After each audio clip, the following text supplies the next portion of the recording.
19h sur ESAE Télévision. Bonsoir, bienvenue. Tout de suite, le sommaire.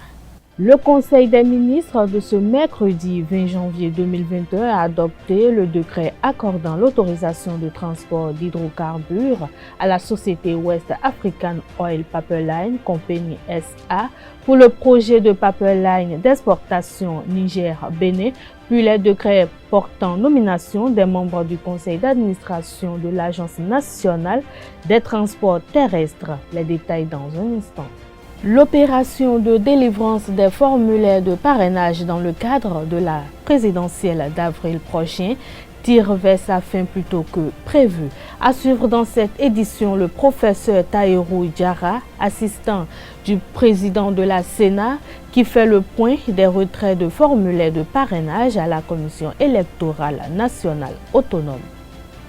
Ce mercredi 20 janvier 2021 s'est tenue à Cotonou la cérémonie officielle de remise de chèques par l'Union européenne au gouvernement béninois dans le cadre de la riposte du Bénin à la Covid-19. Chaque enfant qu'on enseigne est un homme qu'on gagne. L'école est le lieu par excellence de l'éducation. ESAE.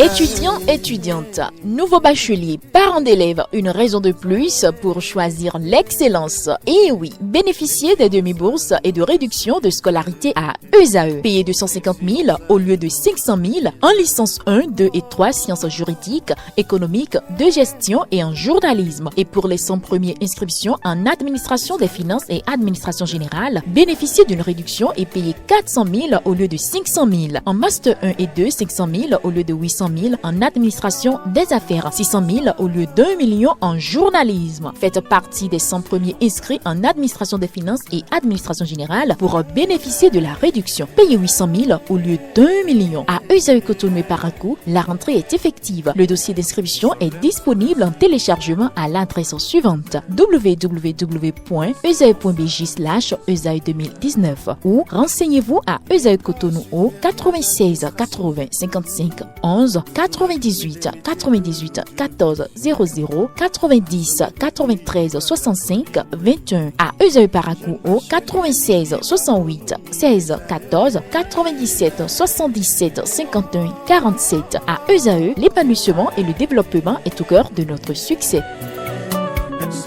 ESAE, l'excellence à un nom.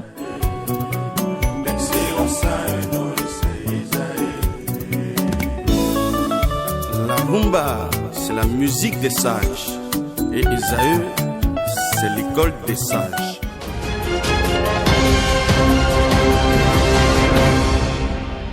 Bonsoir si vous nous recevez. Le Conseil des ministres s'est réuni ce mercredi 20 janvier 2021 sous la présidence de M. Patrice Talon, président de la République, chef de l'État, chef du gouvernement. Les décisions ci-après ont été prises au titre des mesures normatives. Le Conseil a adopté le décret accordant l'autorisation de transport d'hydrocarbures à la société West African Oil Pipeline Company SA pour le projet de pipeline d'exportation Niger-Bénin, puis les décrets portant nomination des membres du conseil d'administration de l'Agence nationale des transports terrestres et nomination des membres du conseil d'administration de la société de gestion des déchets et de la salubrité urbaine dans le Grand Nokoué. On peut également noter, entre autres décisions, le recrutement, acquisition de paquetage et formation de 500 élèves agents de police au profit de la police républicaine au titre de l'année 2021 et l'approbation des résultats du Bénin à l'évaluation du programme d'analyse des systèmes éducatifs de la Confémen PASEC 2019. Lentement mais sûrement, l'opération de délivrance des formulaires de parrainage dans le cadre de la présidentielle d'avril prochain tire vers sa fin plus tôt que prévu. À la date du 20 janvier 2021, soit une semaine environ après son démarrage, il ne reste que 12 formulaires à délivrer par la Commission électorale nationale autonome Sénat pour boucler cette étape de processus électoral. Le professeur Tahirou Diarra, assistant du président de la Sénat, fait le point. Propos recueillis par Setondé Larios Adjagbeno. Le point de la journée, au total, nous avons délivré 6 formulaires de parrainage, dont 5 députés et puis un maire. Lorsque nous voulons faire le point global, c'est-à-dire du début jusqu'à la date d'aujourd'hui, nous sommes à 147 formulaires de parrainage délivrés, soit un taux de l'ordre de 92%. Nous pouvons dire que la satisfaction elle est totale parce que à la date d'aujourd'hui, il nous reste uniquement à délivrer que 12 formulaires de parrainage. Donc nous sommes satisfaits. Sans risque de me tromper, je peux répondre à cette question en disant tout simplement oui. Avant la date butoir, les 12 restants vont faire le déplacement. Mais bon, je ne vais pas jurer, mais voilà.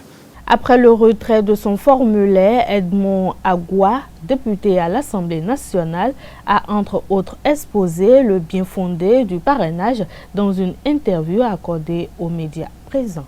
83 députés, 77 maires, ça fait au total 160 élus communaux et législatifs. Et pour être candidat aux élections présidentielles, il faut pouvoir réunir au moins 10% du nombre de ces parrains. Ça fait au total 16 élus au moins. Vous pouvez en avoir plus, mais pas moins. Cela veut dire quoi? Cela veut dire que nous ne pouvons pas avoir plus de 10 candidats cette fois-ci. C'est déjà une très bonne chose pour notre pays. Parce que cela réduit la perte de temps. Cela nous fait économiser le temps. Cela nous fait économiser l'énergie. Et le gain que nous engrangeons en économisant le temps est trop. Étant donné qu'il y aura moins de couleurs à imprimer sur les bulletins à distribuer aux électeurs, étant donné qu'il y aura moins de candidatures, c'est clair qu'il y a moins de charges. Même pour les membres de la Sénat, ils auront moins du travail à faire. Et c'est important pour un pays comme le nôtre, parce que nous avons besoin du temps pour travailler. C'est seulement maintenant que les élus que nous sommes, les hommes politiques que nous sommes, c'est seulement maintenant que nous sommes en train de remplir notre devoir d'éclaireur, puisque un représentant du peuple est celui-là qui est censé diriger ces populations vers ce qui est bon. Entre-temps, vous voyez, à partir des petites choses que nous, politiques, nous distribuons souvent pendant les campagnes électorales, nous achetons d'une manière ou d'une autre la conscience de nos électeurs, qui parfois vont vers des candidats ou des candidatures fantaisistes, voire même farfelues, puisqu'il y en a qui ne pèsent rien du tout, sur aucun plan, et qui viennent simplement déposer des dossiers à la Sénat ici. Nous en avons vu, même des demi-fous sont passés ici déposer des dossiers de candidature. Je crois que nous n'allons plus avoir ça dans notre pays. Et c'est très important. En tant qu'élu, je pourrais dire désormais, ou je pourrais faire savoir désormais à mes militants à la base, la direction à suivre. Ça peut ne pas être mon candidat qui serait celui qui aurait été élu, mais il y a un minimum de candidats que les élus qui auront parrainé des personnes qui seront allées vers elles ou vers eux, ces élus-là seront sûrs de ce que ils ont pu bien orienter ceux qui leur ont donné leur confiance. Ce mercredi 20 janvier 2021 s'est tenue à Cotonou la cérémonie officielle de remise de chèques par l'Union européenne au gouvernement béninois. Remis en main propre par son Excellence Madame Sylvia Hertleff, ambassadrice chef de la délégation de l'Union européenne au Bénin, ce chèque de 30,5 milliards de francs CFA vise à soutenir le plan de riposte du Bénin à la Covid-19. Dans son allocution, la première responsable de l'UE au Bénin, Madame Sylvia Hertleff, a salué le pragmatisme avec lequel le gouvernement du Bénin a géré cette crise à travers la mise en œuvre de mesures idoines pour contenir la propagation du virus. L'opposition béninoise s'est constituée en bloc politique dénommé Front pour la restauration de la démocratie collective pour contrer un second mandat du président Patrice Talon, selon les premières déclarations de ses fondateurs. Au lendemain de sa sortie, ce rassemblement politique est critiqué par des Béninois rencontrés à Cotonou. Opportun ou pas, crédible ou non, tels sont les commentaires émis par ceux-ci au micro de Jean-Didier Esseka et Carles Kitome. Nous venons d'apprendre la création d'un front qui se dit qu'ils veulent restaurer les acquis démocratiques. C'est un mot que moi je n'ai jamais entendu. Ça n'ira nulle part parce qu'on a vu plusieurs fronts dans ce pays et finalement c'est la division. La création de ce front-là, moi je dis soyez la bienvenue. Je dis merci à ceux-là qui ont l'initiative de créer cela. Le front aujourd'hui est créé dans un contexte où la situation est devenue plus compliquée. Ils ont pleinement, parfaitement raison. Ils sont arrivés trop tard dans un monde très vieux. Ils n'ont pas eu leur récépissé à temps. Il faut avoir le récépissé avant de s'exprimer politiquement au Bénin actuellement. Donc c'est manque de récépissé qui a fait qu'ils ne pouvaient pas s'exprimer. Bon, maintenant qu'ils ont eu le récépissé, ils ont maintenant le droit de s'exprimer en tant que parti. C'est lorsque le Béninois est en face d'une situation qui réfléchit pour dire bon, il faut se mettre ensemble pour s'organiser. C'est des gens qui se sont réunis pour raconter des conneries. Ils n'ont qu'à travailler, mais de laisser le président. Le combat devait être un combat de victoire du peuple. Le combat devait être les acquis du peuple, la demande du peuple. Ce n'est pas le combat contre un seul individu et ce ne serait pas un combat où. Parce que moi j'ai amené Talon et il ne m'a pas donné mon gâteau, il n'a pas fait moi mon besoin, qu'il faut s'unir, le combattre, non. L'intérêt du peuple. Les acquis démocratiques, d'accord si c'est piétiné par celui qui dirige. Nous sommes à 2 mois des élections présidentielles au Bénin. Quand est-ce que le front va travailler jusqu'à aller au niveau de la base pour sensibiliser ses militants? La cause est déjà là. Le truc est déjà fait. Les résultats sont connus à l'avance parce qu'il n'y aura pas de fraude. Et vous verrez que les gens seront très bien. Moi, je sais que dans mon quartier, tout le monde est acquis à la cause, à 99% pour le président Talon. Parce que nous, on ne veut pas l'argent. Mais on veut que le pays évolue. Et c'est ça qui se fait dans notre quartier. Avant, c'était de l'eau, partout. L'inondation. Aujourd'hui, vous voyez le pont. Moi, je n'ai jamais cru. Je n'ai jamais cru qu'aujourd'hui, Après-Midi serait sans eau. Quand il pleut, nous sortons librement. Chacun va au service. Qu'est-ce que vous voulez? On ne peut pas choisir du mauvais à côté du bon. Le monsieur, il est bon. Et nous allons œuvrer pour qu'il revienne. La population voit clair. Voyez clair de ce qui se passe dans votre pays. Qu'est-ce que le peuple veut? Le développement, l'avancée du pays. Et voilà, le monsieur est en train de le faire. Tous ceux qui se sont regroupés, on les connaît. Ils ont eu à faire leur preuve aussi. Dans le débat politique, on connaît qui est qui et puis qui fait quoi. Il ne faudrait pas que les gens, en tout cas, troublent un peu la quiétude de nos chères populations. On nous appelle le Dahomey Bénin. Le Bénin, un pays de paix. Que nous travaillons pour garder la paix. Et la paix, ce n'est pas un vain mot, c'est un comportement, comme l'a dit le président Oufoué Boigny. Ce que je dirais, c'est de leur dire de venir pour qu'on construise le pays, qu'on reste ensemble pour l'avenir de nos enfants. Quitter l'anonymat pour dévoiler les activités menées dans le cadre de l'assouvissement de leur passion. Les associations de motards du Bénin reconnues par l'État ont animé une conférence de presse cet après-midi à Cotonou afin d'informer l'opinion publique sur leur fonctionnement, leur vision ainsi que leurs organisations internes. Pour plus d'explications, suivez les représentants de Angel Motor Club, Montagne Motor Club et Sotoboa Motor Club. D'aucuns pensent que le motard est un voyou et tout, mais on est plus que déterminé aujourd'hui à montrer à la face du monde que ce n'est pas le cas. Parce que parmi nous, il y a tout le monde. Les ministres, les cadres, tout le monde aime la moto. Ce que les gens décrivent le plus dans le monde de la moto, c'est les déviances, les accidents, qui ne sont pas seulement le fait des motos, mais le fait de tous les usagers de la route. Et pour diminuer l'impact de ces accidents, nous avons opté pour la formation au code de la route, la formation au partage de la route avec les autres usagers. Mais en dehors de cet aspect de formation, nous avons beaucoup d'autres activités sociales.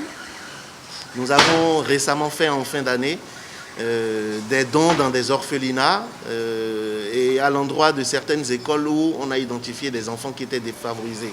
Nous cultivons essentiellement la formation, c'est essentiellement la formation, donc la prévention. On s'est rendu compte effectivement que tout le monde sait aller à moto, mais tout le monde ne sait pas vraiment piloter une moto. Donc on essaie de pallier ce problème-là. Généralement, les clubs de motards sont d'origine, les membres du club de motards sont d'origine assez variée. Il y a des professions libérales, il y a des fonctionnaires, il y a de tout en fait, il y a de tout sur le plan social, il y a de tout aussi par rapport aux âges.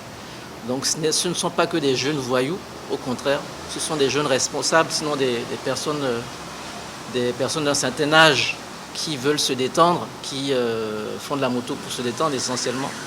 Il y a également le côté sportif que nous sommes en train de développer avec d'autres clubs, et ça viendra avec le temps, sur le plan national et international. On a tous comme passion les grosses motos, c'est-à-dire les grosses cylindrées. Et on ne peut pas se lever, par exemple, prendre nos motos juste pour une balade et tout.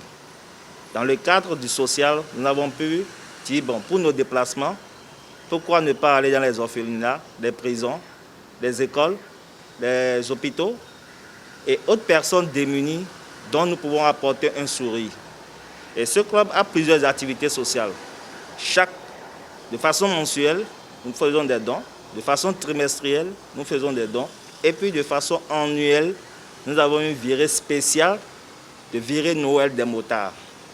Et cette virée a pour objectif, par exemple, comme le dit son nom, d'apporter un cadeau, un sourire à tous ces enfants démunis, donc qui ne peuvent pas faire ou fêter Noël. Donc, dire que le motard est un voyou, et que le motard, nos grosses cylindrées tuent des gens et tout, moi je m'en vais poser la question à ces usagers. La moto qui roule, qui roule, ils font jamais d'accident. Les voitures, ils font jamais d'accident. Les camions, ils font jamais d'accident. On ne peut pas vivre sans ces besoins-là. Donc, de façon où les autres usagers arrivent à rouler leurs engins, permettez-nous aussi de rouler nos engins, mais juste, comme le diraient mes prédécesseurs, chaque club a sa vision. Et face aux vives critiques qu'essuient les motards depuis quelques semaines, le président de l'Union des associations de motos du Bénin, Roch Kenom, a expliqué les préalables avant toute randonnée, puis a invité les autres usagers de la route à la courtoisie. Vous avez en face de vous des gens responsables, des gens qui savent ce qu'ils veulent. Une moto coûte très cher. Une moto coûte très cher. Et je ne vois pas celui-là qui va dépenser si chèrement et voudra aller tuer quelqu'un ou bien aller faire accident. Toutes nos motos sont assurées. Les motos, ceux qui les conduisent ont leur permis A1, A2, A3. Et c'est des obligations des clubs déjà. C'est vous dire que déjà dans la rue, puisque c'est nous qui courons, c'est nous qui faisons le plus attention. Mais comme nous ne sommes pas Dieu, on ne sait jamais ce qui va se passer. Mais en termes de statistiques, je suis certain que ce ne sont pas les grosses motos qui font le plus d'accidents au Bénin. Et vous avez écouté les uns et les autres. Voilà des gens qui, à part le plaisir qui se donnent en achetant grosses motos, et que d'autres trouvent que c'est pas bien, voilà des gens qui vont aider les leurs du nord au sud, de l'est à l'ouest. Moi qui vous parle, j'ai suivi l'un de ces clubs, je suis allé nettoyer un hôpital dans le Mono. J'ai nettoyé, je vous dis, ciré. Nous sommes partis aussi dans une maternité, on a lavé les carreaux, et ensuite il y a eu des dons. Ce sont des choses qui parlent. Des jeunes, malgré le fait que les responsables, les motards ont leur permis, des jeunes ont institué le fait qu'il faille aller mieux apprendre à conduire. Je pense que tout ça là, ça parle en faveur de la moto. Et l'aspect sport, le volet sport, voilà encore l'un des sports où le Bénin se révèle. Nous sortons d'ici, nous allons en Côte d'Ivoire, compétition, Ghana, compétition, Togo, et j'en passe, et Burkina Faso, Mali, et nous gagnons, on révèle le Bénin.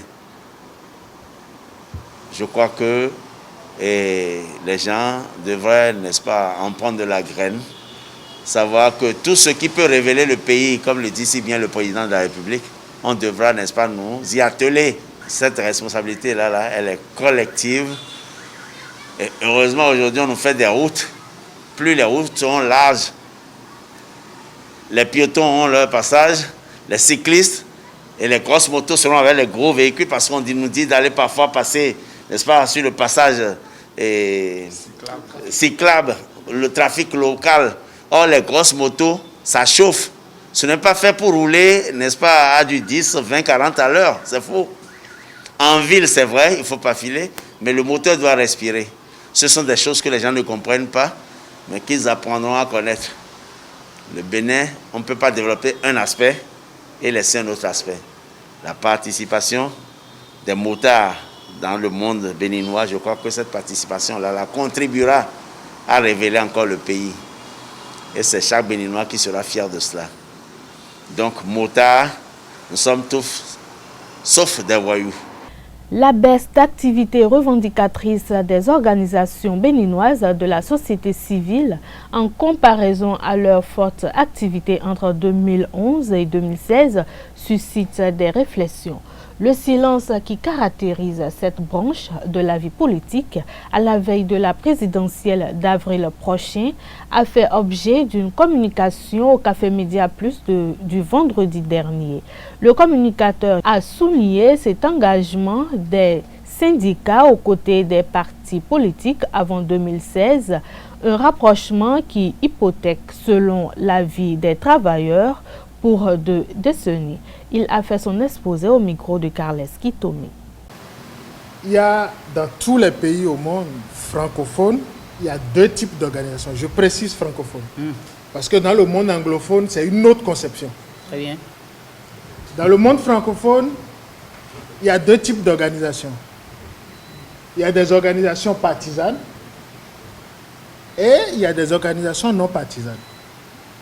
C'est-à-dire, les organisations partisanes politiques, c'est-à-dire, ce sont des organisations qui émagent qui répondent à des chapelles politiques. Mais elles ne le disent pas ouvertement, mais par la suite, on finit toujours par découvrir que, en réalité, la lutte était très individuelle, très personnelle. Maintenant, quand on prend les autres organisations, elles ont continué à faire leurs activités normalement. Elles n'ont pas changé. Quand vous prenez, c'est pas la Sociologe. Sociologe a continué à exister. A continué à faire ce qu'il ou elle, je ne sais pas si on doit dire Sociologe au féminin ou...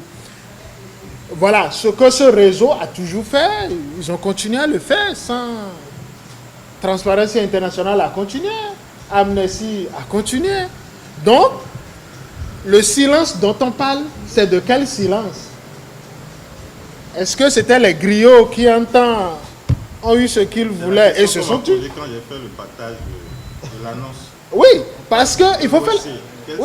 Oui, vous parlez de quel silence? Si c'est les griots, c'est normal qu'ils se taisent, ils ont atteint l'objectif d'acide. Ça s'est toujours passé. Écoutez, il faut remonter en arrière. Il y a eu Ne touche pas à ma constitution, montée par des organisations de la société civile. Quand Kérékou a pris le pouvoir, ou bien quand Yaya a pris le pouvoir, silence radio, tout le monde a été casé, c'est fini. Ils ont fini leur mandat. Est-ce que Amnesty International a cessé d'exister? Non. Est-ce que Social Watch... En fait, ce que je dis aux gens, les Béninois aiment les combats par procuration. Non. Toujours au sujet de la participation de la société civile au débat public, le communicateur Herman Kekere a rappelé la source et la nature des financements nécessaires aux activités des OSC qui orientent leur choix selon les opportunités de chaque instant. Suivez. Comment les organisations sont financées? C'est de là qu'il faut partir. La plupart des organisations de la société civile, ceux qui continuent à fonctionner et celles qui continuent à fonctionner, leurs financements proviennent de l'étranger. Ça provient des chancelleries internationales, étrangères, les ambassades, les organisations internationales. Et ces structures ont leur agenda propre qui ne répond peut-être pas à l'agenda interne. Je vous donne un exemple. Dans le cadre des législatives de 2019, il y a quelques structures de la place qui m'ont contacté parce qu'ils voulaient mener des activités pour qu'il n'y ait pas de violence, ceci, cela. Bon, moi je leur ai dit, écoutez, sur les 7 qui m'ont contacté, il y avait 4 dont je connaissais l'obédience politique. J'ai dit, je suis désolé, je ne peux pas vous financer. Pour des raisons, moi je suis très transparent. Je te le dis, je dis, écoutez, votre organisation, voilà, je sais ceci, cela. Donc, je ne peux pas être votre porte-voix dans un conseil d'administration où ma crédibilité est en jeu. Les 3 qu'on a choisis, quand moi j'ai monté le dossier, j'ai soumis, on m'a dit ça ne peut pas être prêt avant mars 2019. Parce que dans la sous-région, il y avait un agenda beaucoup plus important. Le Bénin ne faisait pas partie d'un agenda important en ce moment-là. Donc, quand vous dépendez de ces sources, c'est normal que vous ne puissiez pas réagir au moment propice. Et quand c'est comme ça, on dit la société civile est muette. Non. La société civile n'est pas muette parce que, je remonte toujours en arrière, qui sont ceux qui parlaient? Il y avait les syndicalistes. Avant 2016, il y avait les syndicalistes. Écoutez, j'avais un ami, un collègue à moi qui était secrétaire général d'une centrale, secrétaire général adjoint d'une centrale. Je lui ai dit ceci. J'ai dit, après 2016, il va falloir 20 ans, je dis bien 20 années complètes pour le secteur des travailleurs de se relever de ce mariage incestueux. Le mariage incestueux qu'il y a eu entre les politiciens partisans et les organisations des travailleurs. Ça a donné quel résultat? Dans le contrat, c'est qu'on gagne le pouvoir, vous disparaissez. Fin de cette édition. Merci de votre aimable attention. Bonsoir.